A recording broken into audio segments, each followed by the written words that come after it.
Assalamualaikum warahmatullahi wabarakatuh. Ketemu lagi anak-anak dengan pembelajaran kimia. Pada kesempatan kali ini kita akan membahas sel elektrolisis. Di pembelajaran yang lalu kita sudah mengenal sel volta. Nah, sekarang kita akan mempelajari sel elektrolisis. Nah, ini adalah rangkaian baterai. Jadi sel elektrolisis itu merupakan penguraian suatu elektrolit karena adanya arus listrik. Pada sel elektrolisis terjadi perubahan energi listrik menjadi energi kimia. Nah, ini rangkaian dari sel elektrolisis. Sel elektrolisis terdiri dari dua, dan rangkaian ini ada yang disebut dengan elektroda anoda dan ada katoda. Nah, katoda itu terjadi pada muatan negatif, sedangkan di anoda terdapat muatan positif. Nah, di sini elektron akan mengalir dari anoda menuju katoda. Nah, ini adalah cara kerjanya ya. Untuk lebih lanjut seperti ini. Cara kerja dan reaksi dalam elektrolisis. Sel elektrolisis merupakan rangkaian dua elektroda, yaitu anoda dan katoda, yang dicelup dalam suatu elektrolit yang dilengkapi dengan sumber arus listrik. Jadi seperti ini tadi. Nah, ini adalah rangkaian dari sel elektrolisis. Ya. Nah, kemudian sumber arus listrik itu memompa elektron ke katoda. Jadi memompa elektron ke katoda dan ditangkap oleh kation atau ion positif sehingga pada permukaan katoda terjadi reduksi pada kation. Pada saat yang sama, anion atau ion negatif melepaskan elektron. Elektron ini dikembalikan ke sumber arus listrik melalui anoda. Akibatnya, pada permukaan katoda terdapat oksidasi terhadap anion. Jadi di sini ada katoda merupakan kutub negatif dan anoda merupakan kutub positif. Di katoda terjadi reaksi reduksi, sedangkan di anoda terjadi reaksi oksidasi. Spesies yang mengalami reduksi di katoda berupa spesies yang mempunyai potensial elektroda lebih positif. Sedangkan spesies yang mengalami oksidasi di anoda merupakan spesies yang mempunyai potensial elektroda lebih negatif. Nah, seperti ini ya. Jadi pada elektrolisis, pada katoda dan anoda dalam elektrolisis seperti ini. Jadi reaksi di katoda tergantung pada jenis kation. Nah, jadi di sini ada yang harus kalian ingat-ingat. Di katoda itu ada yang terjadi reaksi adalah logamnya. Jadi logam itu ada dua macam. Ada logam aktif itu golongan 1A, 2A, kemudian Al3+ dan Mn2+. Pada fase larutan, air yang tereduksi. Jadi kalau logamnya itu logam utama, yang tereduksi adalah air. Sehingga reaksi di katoda tersebut seperti ini. H2 atau liquid berubah menjadi gas dan 2OH- aqua. Tetapi jika di kation itu adalah kation lain atau kation yang logam aktif, fasa lelehan atau leburan, yang tereduksi adalah H. Tetapi kalau logam, kecuali logam yang ini adalah logam itu sendiri. Kemudian pada reaksi di anoda tergantung pada jenis anoda dan katoda. Jadi anoda ini nanti ada dua macam. Jadi anoda itu ada yang terbentuk dari logam iner, logam yang sulit bereaksi, dan logam anoda atau anoda tidak iner atau anodanya teroksidasi. Jadi kalau misalkan di sini ada logam iner, Anion itu adalah yang tereduksi ada sisa oksi.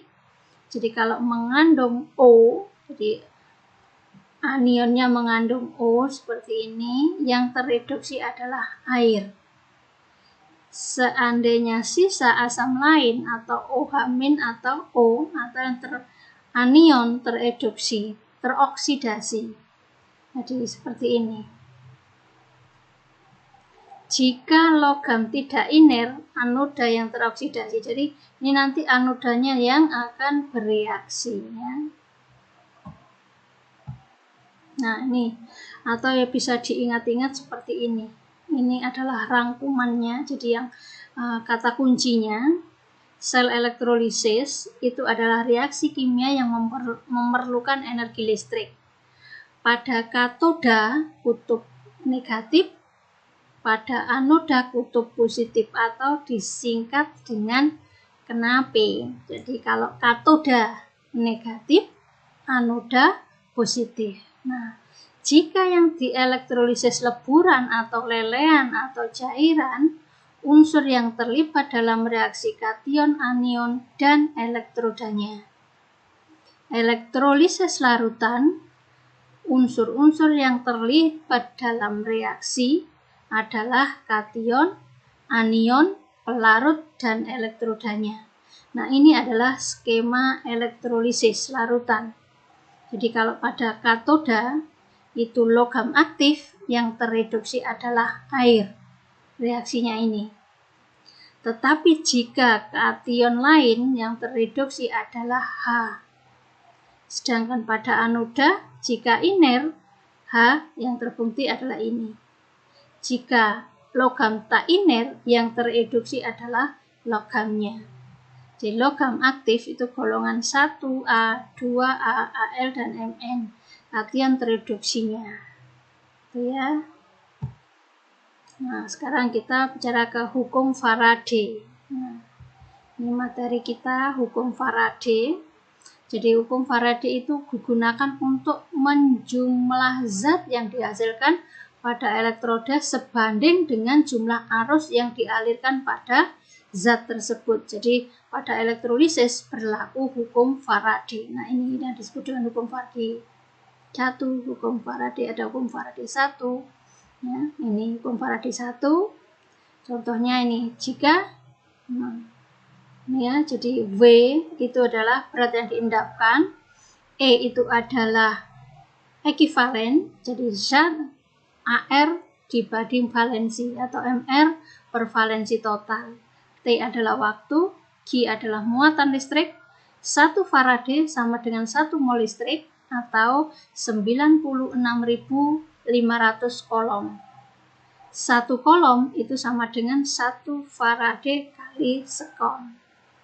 Nah, jika yang dialirkan dihubungkan secara seri, maka zat tiap elektroda sebanding dengan berat ekivalen setiap zat seperti ini. Ini yang disebut dengan hukum Faraday 2. Ya, hukum Faraday 2.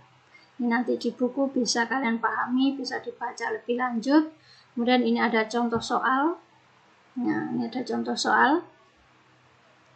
Dalam 100 larutan PbSO, PbNO3 2 kali 1 molar dialirkan arus sebesar 2 ampere selama 3 menit menggunakan AU sebagai katoda dan Fe sebagai anoda.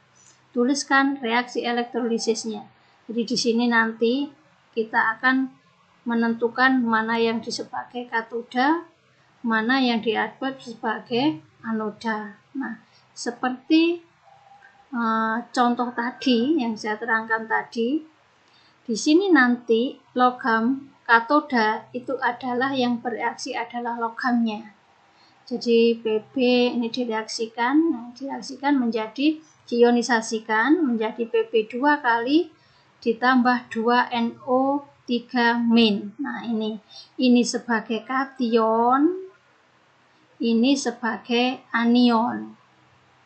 Kation akan bereaksi di katoda, anion akan bereaksi di anoda. Nah, ini ya, jadi seperti ini.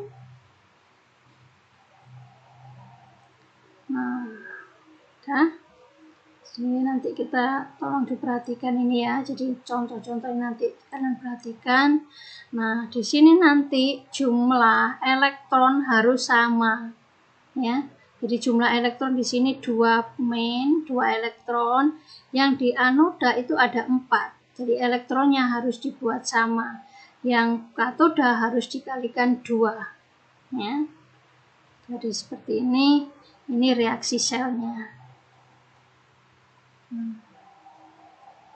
Nah, kemudian pada soal B, tentukan penambahan berat yang ada di katoda menggunakan hukum Faraday 1, ya, hukum Faraday 1. Ekivalen di situ adalah mencari ARPB dibanding valensi. Valensi di sini adalah muatan PB di sini. Jadi muatan 2 plus berarti valensinya 2. AR-nya 207. Nah, sudah ini. Nah, ini kemudian kita lanjutkan. Setelah ini kita membaca korosi. Jadi pada reaksi elektrolisis itu nanti akan terjadi seperti ini korosi dalam kehidupan sehari-hari. Besi terjadi, ya, korosi besi terjadi akibat adanya oksigen, uap air, dan zat elektrolit, asam, basa, garam. Korosi merupakan reaksi redoks antara logam dengan zat lain yang menghasilkan senyawa yang tidak dikehendaki, misalnya korosi. Nah, untuk pencegahan korosi besi bisa dengan ada 2 cara. Yang satu pelindungan mekanik, yang kedua pelindungan elektrokimia. Kalau pelindungan elektromekanik dengan menggunakan mekanik, ya dengan cara pengecatan, melumuri oli, melapisi dengan seng, melapisi dengan timah, membalut dengan plastik, membalut dengan paduan logam. Kalau perlindungan dengan elektrokimia atau perlindungan katodik dengan cara menghubungkan besi dengan logam pelindung yang mempunyai harga E lebih kecil. Logam pelindung yang biasa digunakan adalah magnesium. Nah, ini pencegahan korosi aluminium. Jadi aluminium merupakan logam aktif daripada besi, tetapi lebih tahan terhadap karat.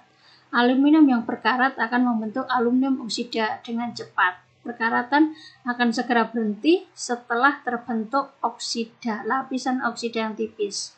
Lapisan oksida yang tipis melekat kuat di permukaan logam. Oleh karena itu, logam di bawahnya akan terlindungi dari karat selanjutnya melalui elektrolisis atau lapisan oksida yang dapat dipertebal. Proses ini yang disebut autodising. Jadi aluminium hasil autodising digunakan sebagai pembuat perkakas dapur atau kerangka bangunan, kusen, jendela, atau bingkai. Nah, itu aja materi untuk teori. Secara teori elektrolisis kita sudah selesai, anak. Jadi nanti kita tinggal latihan soal-soal. Jadi tolong saya akan melanjutkan materinya itu. Jadi materi untuk elektrokimia itu selesai. Kita tinggal melatih dengan latihan soal-soal. Itu aja. Assalamualaikum warahmatullahi wabarakatuh.